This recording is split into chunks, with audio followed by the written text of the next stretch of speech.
¿Qué le estás echando hoy? Huevo.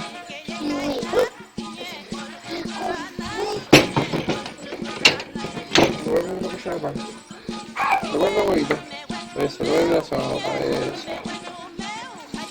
Cuidado, no tanta fuerza, mira, viste que no es que no. Ya, ¿viste? Ya, ahora, al último, ¿qué le tenemos que echar al último? Eso.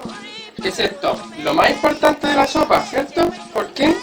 ¿Qué es esto? Es nuestra harina tostada, el mulque, disuelta en agua. Y Ya. agua caliente. Y agua caliente. ¿Y a dónde lo vamos a echar ahora? Sopa. A la sopa. Se lo vamos a echar a la sopa con un poco de ayuda.